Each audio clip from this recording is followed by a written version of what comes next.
Queridos irmãos e irmãs, graça e paz.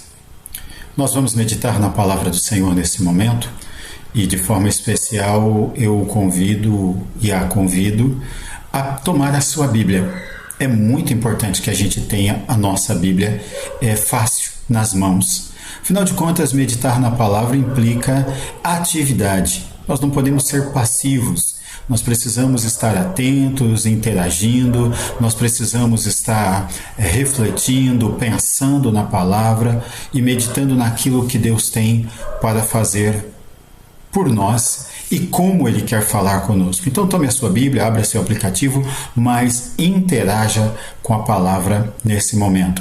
Nós vamos meditar de forma especial em Hebreus, porque Hebreus ele fala sobre Jesus. Hebreus 3, de 1 a 6, é um texto que é muito interessante. Nós estamos no momento em que nós precisamos entender quem o Senhor Jesus é para nós. E o autor de Hebreus, ele vem desde o capítulo 1 mostrando a superioridade, a supremacia, a dignidade, a confiança do Senhor Jesus. E ele compara Jesus com muitos, compara com os anjos, com os profetas, e nesse momento ele vai comparar Jesus com Moisés. Por isso o tema, Jesus maior que o maior. Porque para Israel, Moisés era o maior legislador, o maior juiz, aquele que realmente conduziu o povo do exílio até a terra prometida, aquele que falou com Deus face a face. Então, o judeu ele tinha um altíssimo respeito por Moisés. No entanto, o autor de Hebreus quer mostrar que Jesus ele também foi importante, mas superior a Moisés. E é interessante que enquanto lemos o texto e meditamos nele, nós temos verdades profundas que podem nos ajudar na nossa caminhada cristã. Então eu te convido a ler o texto nesse momento. Começa assim o texto da palavra. Por isso, santos irmãos, que participais da vocação celestial, considerais atentamente o apóstolo e sumo sacerdote de nossa confissão, Jesus, qual é fiel àquele que o constituiu, como também o era Moisés em toda a casa de Deus.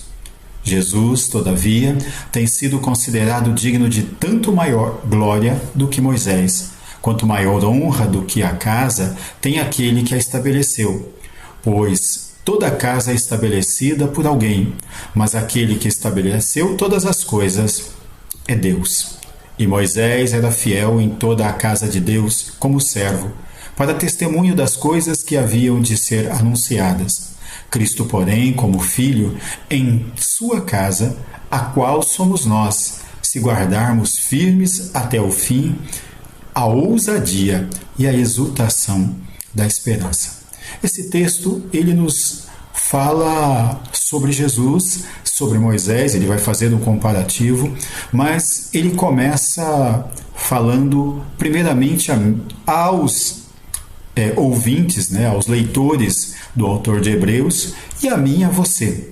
E o primeiro ponto que eu quero destacar nesse texto é este, um chamado celestial. Você e eu temos um chamado da parte de Deus. O autor de Hebreus, ele começa destacando isso, destacando quem você é em Jesus. E nesse sentido, ele diz que você é santo. Santos irmãos. Talvez quando você pense em você mesmo, você não pense como alguém que é santo. Afinal de contas, a gente é limitado, a gente falha e muitas vezes até questiona algumas coisas que a gente recebe da palavra como decreto de Deus para nós. Pois bem, mas é isso que ele diz. Nós fomos santificados no sentido de dedicados a Deus pelo que Jesus fez. Todo aquele que crê, todo aquele que se aliança com Deus através de Jesus, está dedicado a uma vida a Ele. Tem uma vocação específica para viver para Deus. Se torna filho de Deus. E é nesse sentido também que o autor vai dizer que nós somos irmãos. Você é um irmão de Jesus. Já no capítulo 2 ele fala bem sobre isso, que Jesus, através do seu sacrifício, nos fez seus irmãos. Ele se identificou conosco, por isso pode se compadecer de nós, mas de forma muito especial, meu irmão, minha irmã, Jesus Ele olha para mim, olha para você, não como um subordinado, não como um estrangeiro, mas como um irmão. E isso é muito importante, porque nós somos irmãos de Jesus, herdeiros de Deus, co-herdeiros com Cristo, diz o apóstolo Paulo, mas também nós somos conectados uns aos outros. Essa verdade é muito especial para nós. Por quê? Uma vez dedicados a Deus, nós fazemos parte de uma família. Nós fazemos parte de um povo distinto, separado e escolhido por Deus para viver para a glória de Deus. E você também é um participante de um chamado celestial. Veja bem, aí tem duas perspectivas. Primeiro, a perspectiva de que quem chamou é Deus, então nos chamou dos céus para Ele. E um chamado celestial no sentido de orientado para os céus.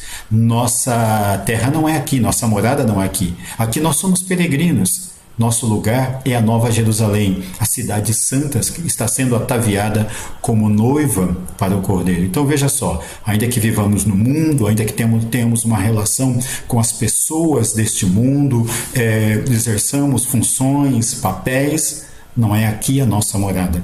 Nossa morada é celestial e é eterna. Segunda coisa que eu quero te destacar é que o autor de Hebreus, a partir do versículo 2 em diante, ele diz que é para a gente colocar o foco em Jesus, e ele mesmo coloca o foco dele em Jesus.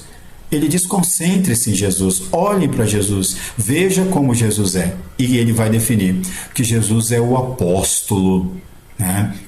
Nessa perspectiva, o apóstolo do grego a palavra apóstolo quer dizer enviado. Jesus é um enviado de Deus. Né? Os apóstolos no passado começa com os 70 anciãos, que sempre quando eles queriam o sinédrio, eles enviavam alguém com uma missão, com autoridade, como Paulo foi enviado para prender os cristãos. Jesus escolheu 12 e os enviou para o precederem e para anunciar o evangelho. Paulo se tornou um apóstolo exatamente por isso. Mas nesse caso, o autor de Hebreus está dizendo que Jesus é o apóstolo, porque ele é o enviado de Deus. Né? Deus amou o mundo de tal maneira que enviou o seu Filho até nós. Então Deus não está passivo ao nosso respeito. Ele enviou Jesus, e enviou Jesus com autoridade. Ele é o embaixador de Deus, representante de Deus, fala com a autoridade de Deus, age com a autoridade de Deus, convoca com a autoridade de Deus.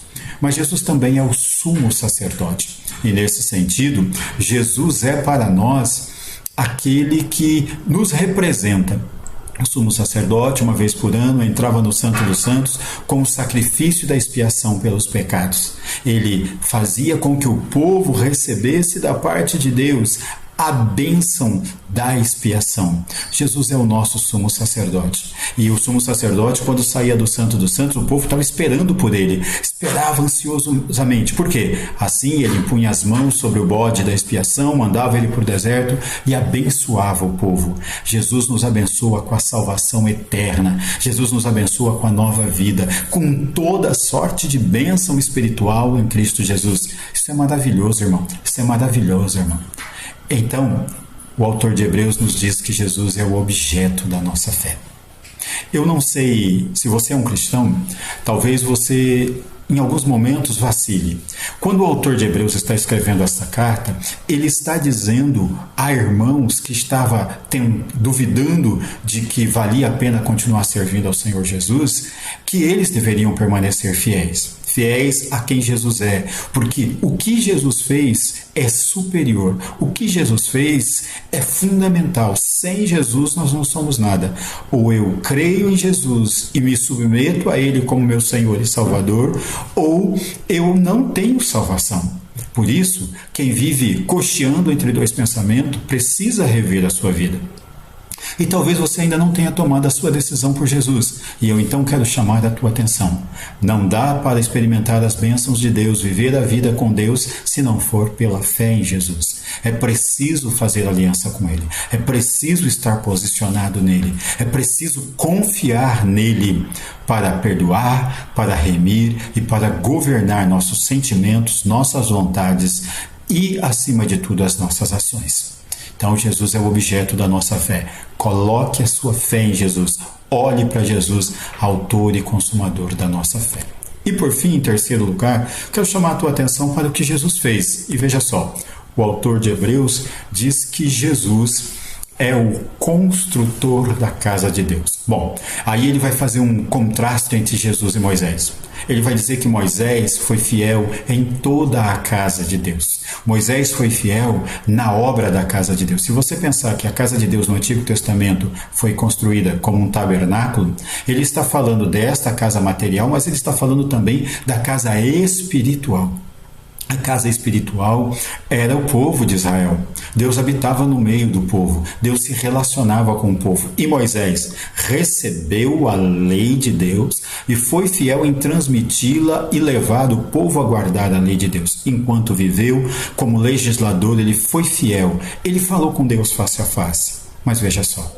Aí o texto bíblico nos fala que Jesus é quem construiu a casa. Se nós pensarmos, tudo foi criado pela palavra de Deus e através de Jesus. Lembra de João capítulo 1?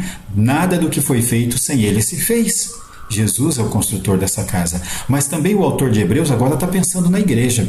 A igreja, o novo Israel, é a casa de Deus.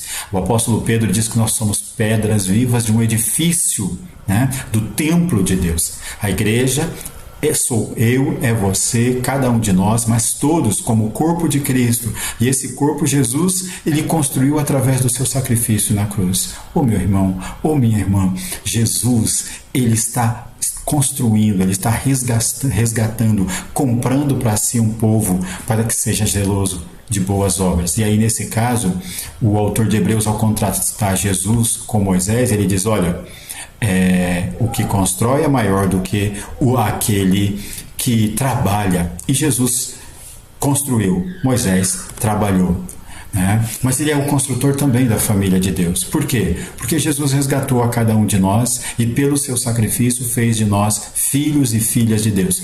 Veio para os seus não o receberam, mas a todos quantos receberam deu-lhes o poder de serem feitos filhos de Deus. É isso que o autor do Evangelho de João nos diz em João 1, 11 e 12. E eu e você, então, podemos crer que nós somos família bendita de Deus. Jesus, então, criou um povo para si. E esse povo deve ser zeloso de boas obras. Boas obras no sentido daquilo que Deus preparou para que cada um de nós fizéssemos, para que cada um de nós andássemos nelas. Irmãos, na nossa jornada cristã, passamos por muitas lutas, enfrentamos muitas dificuldades e no meio das nossas dificuldades pensamos que estamos sozinhos ou que Deus nos esqueceu. Não, Deus é fiel e tem cuidado de nós. Não desista, não desanime, porque Deus está com vocês, Deus está comigo. Bom, não desista da sua confiança, diz o autor de Hebreus. Qual é a nossa confiança? Que Deus pagou o preço e nos salvou e que há um lugar para nós. Jesus disse, não se turbe o vosso coração, crede em Deus, crede também em mim. Na casa de meu pai há muitas moradas. Se não fosse assim, eu vou-lo teria dito, vou preparar-vos lugar. E quando eu for e vos preparar lugar, voltarei e vos levarei para vós mesmo. Essa também é a nossa esperança, esperança de morar na Nova Jerusalém. Se nós padecemos aqui, há um lugar onde o padecimento vai se acabar. Se nós morrermos aqui, há um lugar onde nós viveremos eternamente com Deus. Eu creio nisso, você deve crer nisso, porque é essa a nossa esperança. Ainda que esse tabernáculo humano se desfaça, há um tabernáculo novinho que Deus preparou para mim e para você. É claro que no meio das lutas muitas vezes nós entramos em crise. C.S. Lewis, ele disse que se a realidade for analisada por muito tempo, ela é insuportável. Se você começar a pensar muito sobre sofrimento, sobre dor, sobre morte, sobre escassez, sobre privação, entra em desespero. Mas você precisa perceber que essas circunstâncias, elas são partes da nossa jornada e nela o Senhor é o nosso pastor e cuida de nós. E observe o que Jonathan Edwards costumava fazer. Ele meditava todo dia, 20 minutos, sobre o céu. Por que ele meditava sobre o céu? Ele meditava sobre a vida nova, a eternidade, a bênção de Deus. E com essa meditação ele se renovava para que quando ele enfrentasse a circunstância, ele tivesse paz. Você quer viver a vida cristã? Viva a partir de Jesus, só em Jesus, porque nele você pode confiar. Jesus é a nossa esperança. Nele a esperança. Descanse nele, espera nele. Ele é a minha e a tua salvação. Deus abençoe sua vida.